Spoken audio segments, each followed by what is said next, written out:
Welcome, boys and girls. Christine here with a discussion about Sayl the Faithless as part of the Tribes of the North mod for Total War Warhammer 3. This adds a whole bunch of characters for Norska. It doesn't change how Norska works. So if you're looking at Norska's economy, limitations in terms of favor with the gods, those are still issues. And to be quite honest, a lot of mods add stuff without changing the fundamental mechanics of a race. It would be interesting if they did, but there's also a question of compatibility with other mods that do exist for Warhammer 3. I do think it's interesting to take a look at how this mod does Sayl and what could Creative Assembly do with regards to him. Well, one of the things to be said about Sayl is he's part of the Dolgan, lore-wise.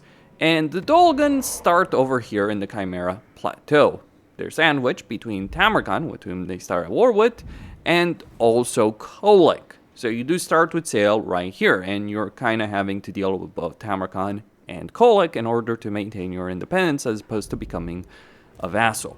So that is one of the factors over here that hopefully Creative Assembly will do better. I mean, to be certain, Sayl is associated with Tamarkan in the lore, but it does beg the question, where is he going to start his campaign in?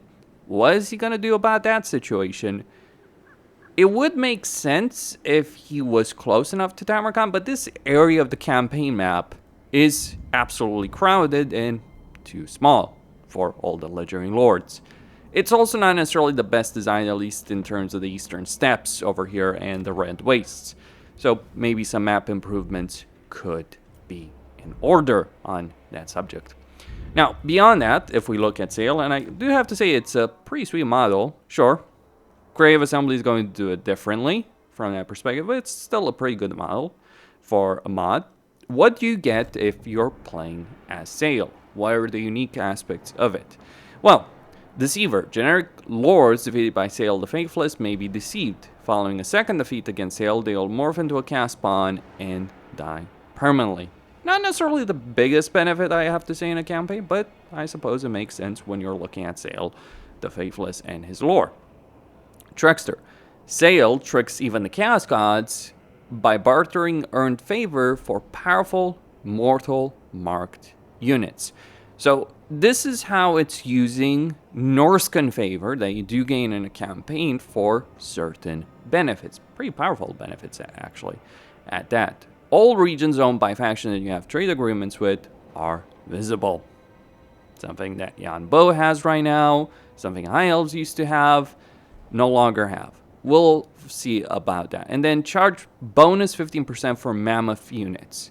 And that includes regular mammoth units, feral mammoths, regiments renown, all that kind of stuff, and some of the unique units that are added in this mod.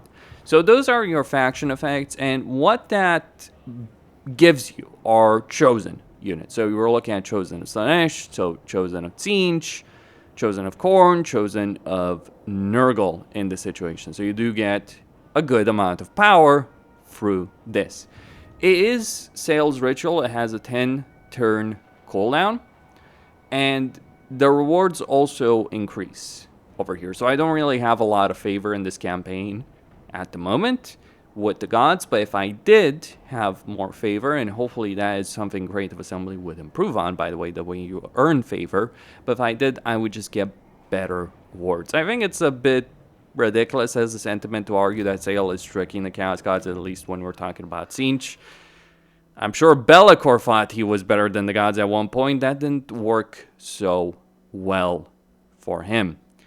Anyway, beyond that, we also have his Lord effects and his special skill line. He steals 15% experience earned by other lords. This is not really a great benefit because it made sense in the context of Warhammer 2, where you had limited armies, but in Warhammer 3, you want to have as many armies as high of a level as possible, so this is actually a big downside in your campaign. Actually, if you were to give other lords more experience, that would actually be a net benefit. You can summon Nightmaw in battle, and you get Winds of Magic Power Reserve capacity for +2 for each confederated Norscan tribe, and keep in mind you can do so through battle. Beyond that, he is a caster using combination of lores, lore of shadow, and celestial magic, if you will, in that respect, right there. So you do have things like Harmonic Convergence, Rolling Skies, Pit of Shades, Comet of Cassandora, Arcane Conduit. Then, special skill line-wise, he can get the Mammoth, by the way. He gets all kinds of benefits. So he gets the Faithless, which gives him diplomatic relations with plus 25 with Warriors Chaos. Minus 15% to Lore of Heavens. Yes, mistaken on that. Yeah, it's Heavens. And then he gets the Dolgan Tribe, which gives him plus 3 recruitment rank for Mammoth units, global recruitment minus 1 for Mammoth units, and Winds of Magic Power Reserve Capacity plus 10. Special skill line wise, he gets Traitor's Mist, physical resistance, unspottable stock, Smoke and Mirror, so that's the Lore of Shadows passive ability for his special skill line. So he has both the passive ability from Lore of Heavens and the passive ability from Lore of Shadows. Then he gets Mastery of Elemental Winds, so increases when 2 or more units in the same army share this attribute, intensity increases the power of spell cast, and that can be very powerful. He gets range, base missile damage, not really very useful, I would say, for Norska, given the limitation on range, but there are certainly some units that can use that. Winds of Magic Power cost reduced by 15% faction-wide. Speed for Shaman Sorcerers, 15% faction-wide. Recruitment cost for Mammoths. Bonus versus Infantry for Mammoths.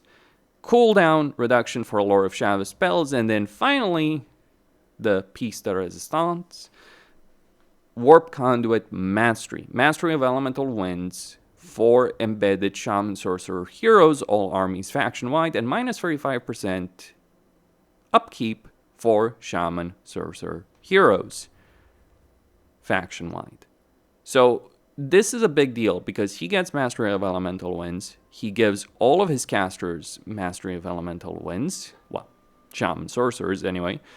And that means that these Shaman Sorcerers end up casting far more powerful spells than they would otherwise.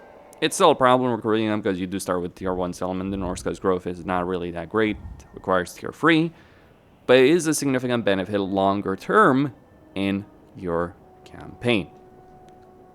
So that gives you a huge amount of magical power, very powerful infantry units, and the fact that you can get it chosen through his ritual, as well as diplomatic benefits with Warriors of Chaos. So in this case, I've gone to war with Archon because what I really want to do is make him a vassal. But I do actually want to take another territory over here from the Norscan vassals he starts with, and then eventually work on that process.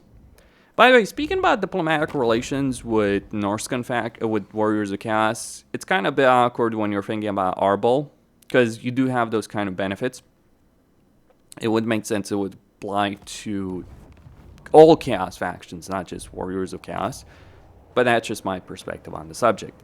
That's all I had to say. Costin signing out. Don't forget to subscribe, like, and enable notifications. Just a way that Sayl can be implemented in game.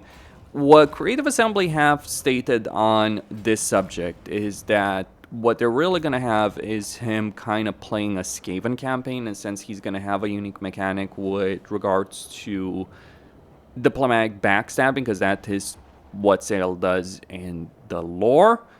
We'll find out how that works. Stay tuned.